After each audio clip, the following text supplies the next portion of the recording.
En ce mois d'août, coup de massue, le diagnostic tombe. Handicap, j'ai une sclérose en plaques. Qu'ai-je fait pour avoir un avenir si sombre? Frayeur. Des portes se ferment, je me retrouve seul. Hôpital, Dépendance. mariage, amitié, travail, Fauteuil roulant. famille.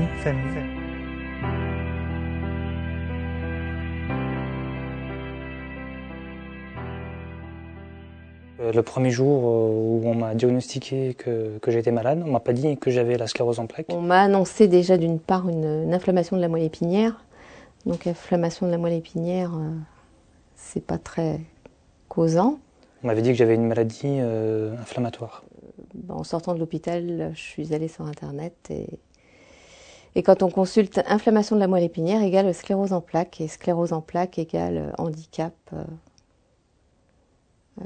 majeur, quoi. L'annonce d'un diagnostic de sclérose en plaques est un moment traumatisant dans la vie de tous les patients qui ont une sclérose en plaques. Pourquoi c'est un moment traumatisant ?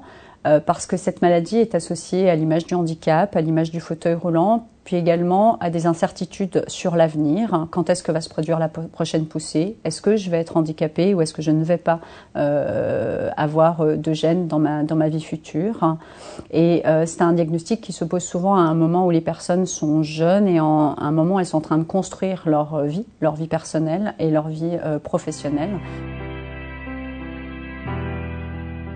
Sur Internet, on trouvait de tout, des gens qui disaient qu'ils étaient peu malades, d'autres disaient qu'ils étaient gravement malades. Je pense que d'aller sur Internet, c'est pas si bon que ça, parce que de la façon dont c'est répertorié, et ben quand on est jeune diagnostiqué, c'est très dur, parce qu'on voit que le pire, quoi, en fait, hein.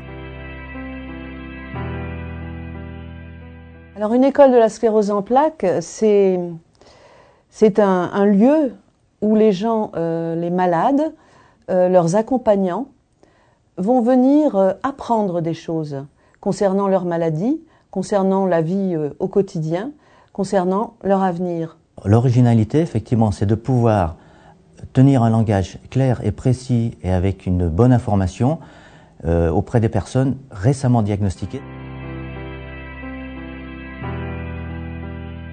L'école de la sclérose en plaques, c'est vous offrir la possibilité de mieux comprendre et de mieux connaître votre maladie dans toutes ses dimensions afin de mieux vivre avec elle et de mieux vous battre contre elle. Les dimensions, c'est des dimensions psychologiques. Les dimensions psychologiques au moment de l'annonce du diagnostic, vivre également avec certains symptômes. C'est des dimensions physiques, comment vivre dans la vie quotidienne avec ces symptômes, des dimensions sociales, comment la maladie interagit avec mon couple, dans ma vie professionnelle, avec vis-à-vis de mes enfants par exemple, et également même des dimensions philosophiques, qu'est-ce que la maladie change dans ma conception de la vie, de l'avenir.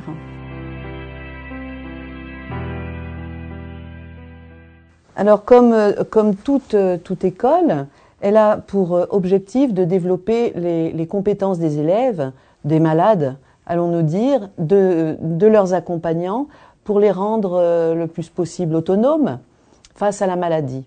Il est important que nous donnions à notre auditoire des conférences de qualité faites par des médecins qui sont au top de l'information concernant la maladie.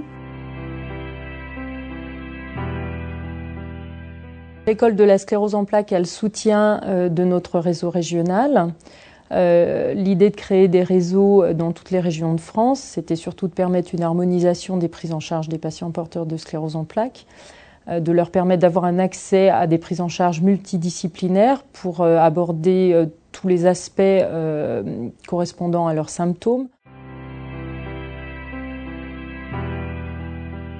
Nous souhaitons que les élèves s'engagent à venir, à assister aux 4 séances, afin qu'ils puissent appréhender dans sa globalité tout le processus d'apprentissage. L'école de la CEP, c'est effectivement